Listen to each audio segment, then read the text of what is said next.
Hey guys, welcome to Sippin Spillin. Syd here. Um, it is warm today, very quite warm, but it's beautiful out. It's lovely, and the air conditioner guys just left from fixing the air conditioner, and it was funny because as soon as they got here, the downstairs one started acting up. So it's kind of fortuitous that they were like there right when that happened, because how awful would it have been if the downstairs one all of a sudden stopped working like an hour after they left? So that was kind of cool. Um, and apparently the one was low on coolant, the one upstairs, and the fans had started going in the other direction. And then I forget what he said. The other thing got switched over to the wrong thing. It was only on fan. I don't know what happened. Which is weird because Mike's like, I didn't touch it and it's been working fine. So I don't know. I don't know what happened there. I'm just gonna move this hair because I feel like my seatbelt is gonna hit it. Gotta move things around a little bit. There we go. I'm on my way I cleaned out the inside of my truck this morning. I armor-alled everything on the inside of all the doors and the dashboard and all of that. Because, we're going to be going on the road trip to 10 Killer and for the meetup, of course, to see all the peoples, and which will be fun. And then we've got, someone staying here to take care of the animals and everything. So I told them, give me your list of what you want, food and drink wise, so I can make sure I have it in the house for you. So I'm going to the good Walmart to get some of those supplies for while he's staying and animal/house sitting. So I got to go run that errand, and I might skip the truck through a car wash, even though we're supposed to get rain, off and on the next few days. But I've got the girls tried to clean the side of my truck one day, and they basically just left like smears of mud on the side of it. So even if it rains again after I wash it or whatever, I think it'll be okay. But the inside's nice and clean now, and I was successful in getting my Muck cart the other day, and my first attempt to put it together, I gave up. I was on the phone with my mom and trying to concentrate on the conversation and not so much the diagram in front of me. And I finally was like, I give up. I'll deal with this later, or I'll have Frankie help me with it. But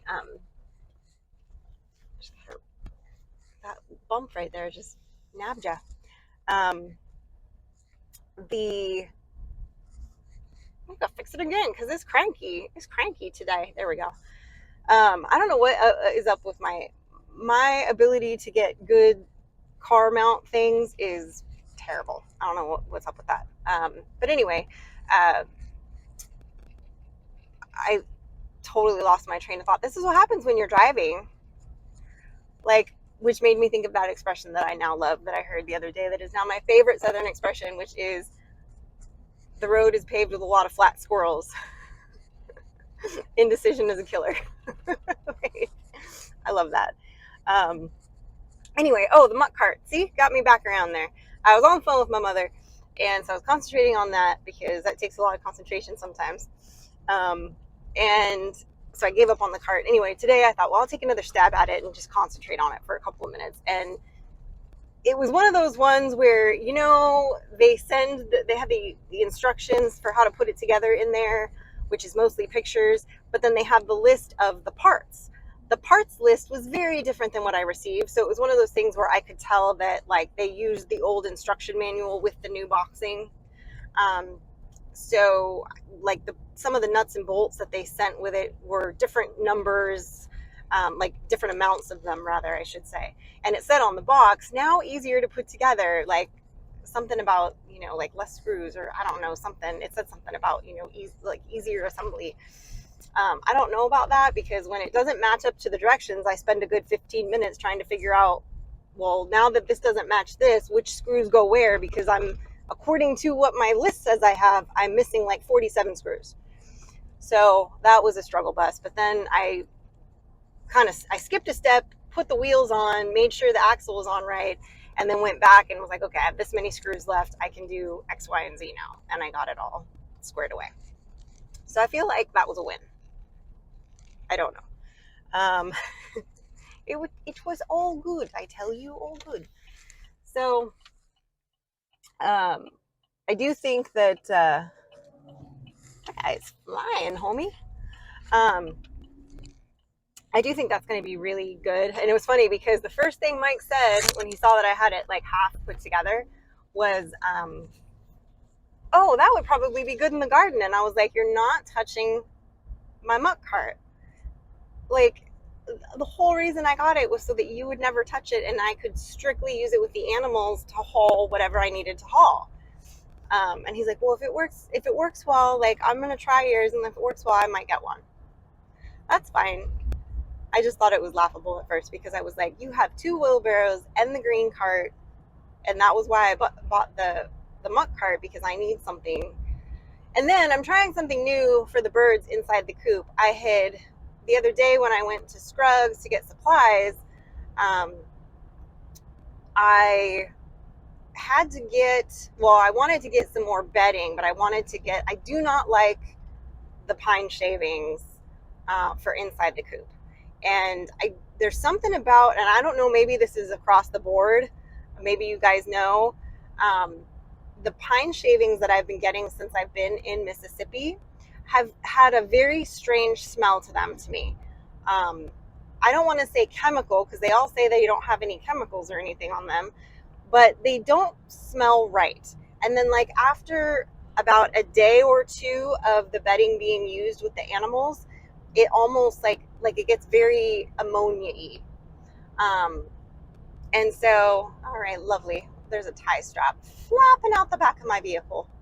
Isn't that nice? I'll find a place to pull over and fix that. Um, I wasn't the last person to take stuff out of the back of my truck. And so whenever I'm not the last person to take something out of the back of my truck, inevitably something is not tied down or secured. And then right now I have a tail on the back of my truck that's waving out the back. So once I get over this little hill, I can pull off and fix it real quick. Because I don't want to be driving all the way to West Point waving at everybody with my strap hanging out of there. But anyway, so that was very distracting for me. I'm so sorry. See, this is what happens sometimes when I'm talking to you guys by myself and I don't have somebody doing a sipping and spilling with me. I get super distracted. And although I would think most people would get distracted by a tie strap flinging out the back of their truck. I don't know. But I'll be able to pull over here. There's like a little Dollar General I can pull in the parking lot up here and tie down my tie strap so I'm not flapping in the wind. It's good to be close to a Dollar General, right? Who doesn't love a little DG? But this weekend we're actually doing a crawfish boil at my girlfriend's house on Saturday. It's what she wanted to do for her birthday. And so we're going to go over there. My girlfriend Jen from San Diego, some of you guys may remember her from some of our lives and stuff on 3 Mississippi or some of our videos and things. She's made appearances in a time or two.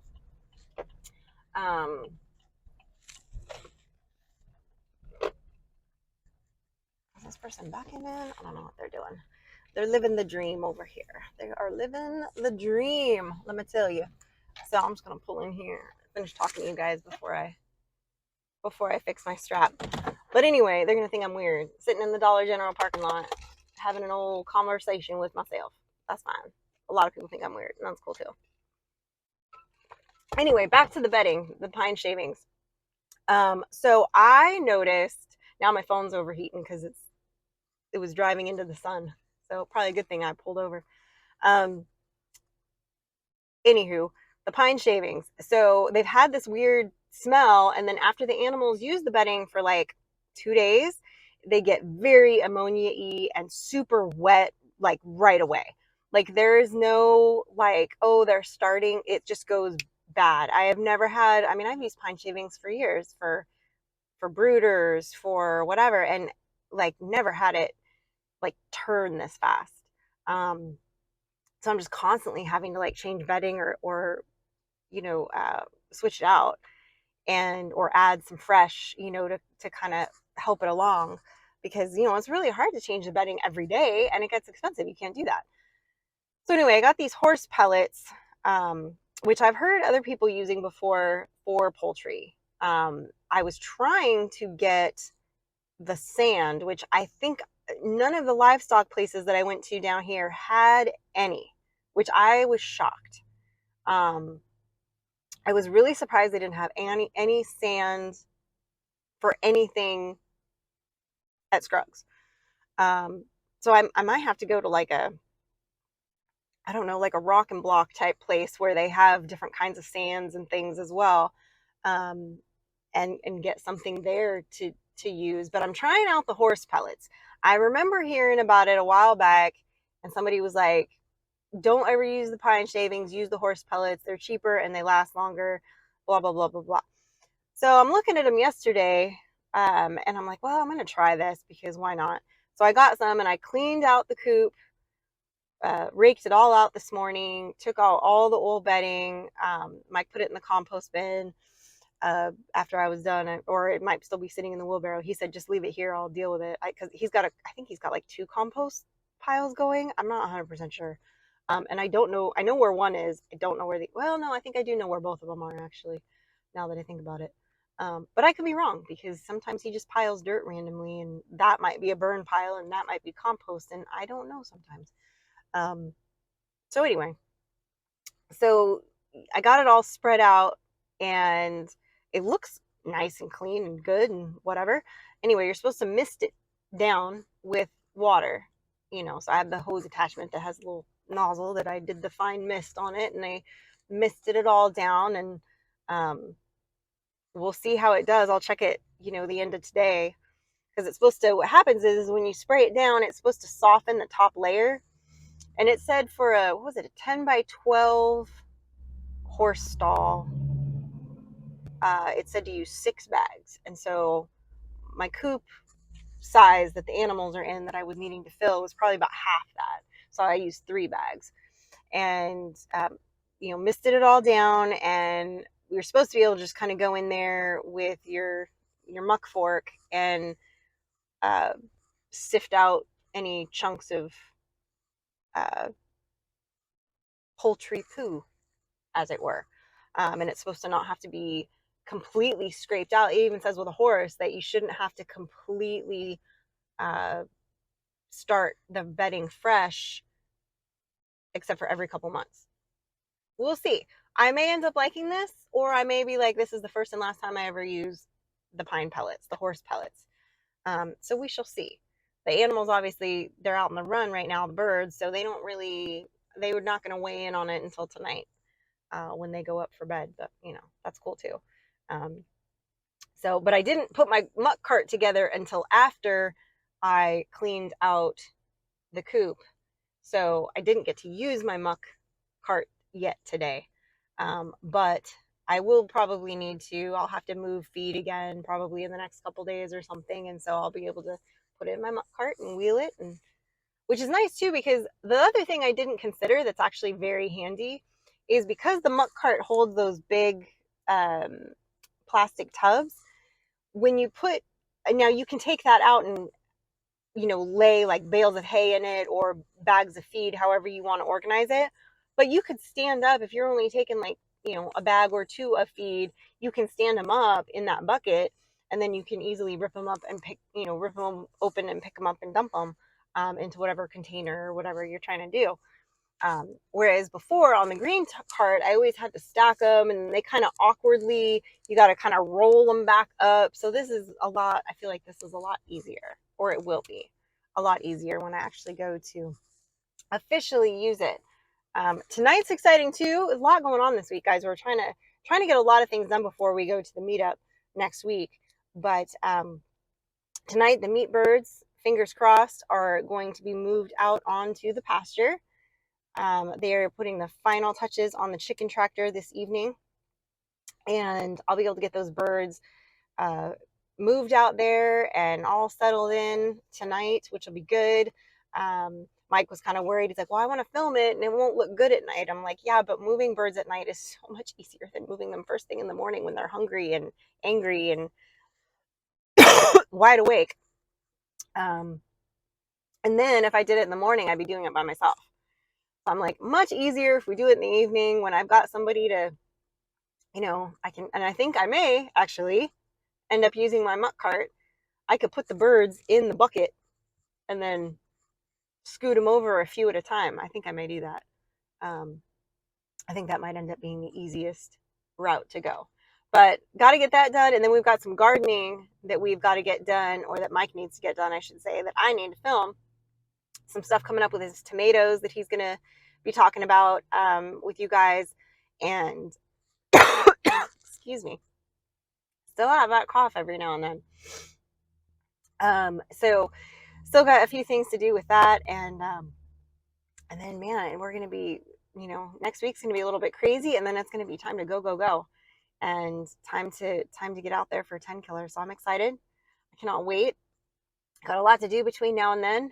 I'm sure I'll have to do about 47 loads of laundry before it's time to go. And Mike was asking me today, he's like, do you know where my suitcase is? I'm like, I have no idea. It may be in the shop. I don't know where he put it. I know he used it when we moved. I'm assuming he put it in the shop. I have no idea. So there is a solid chance that if Mike can't find his suitcase, or he's done something very weird with it, that he may be taking one of my suitcases to the meetup, which would mean that he would be using a flamingo suitcase. So something to look forward to. Feel free to ask Mike, if you see him, if you're coming to the meetup, if he has his pink and blue flamingo suitcase with him. I'm sure he would enjoy that tremendously. Anyway, guys, I got to scoot. I got to get to, I got to fix the tie strap. The whole reason I pulled over. I didn't even do that yet. I'll fix that when I hang up with you guys here. But anyway, I got to scoot. Got to fix that tie strap. Got to head into town. Busy bee. And we will see you next time. We appreciate you guys. We love you. Until next time.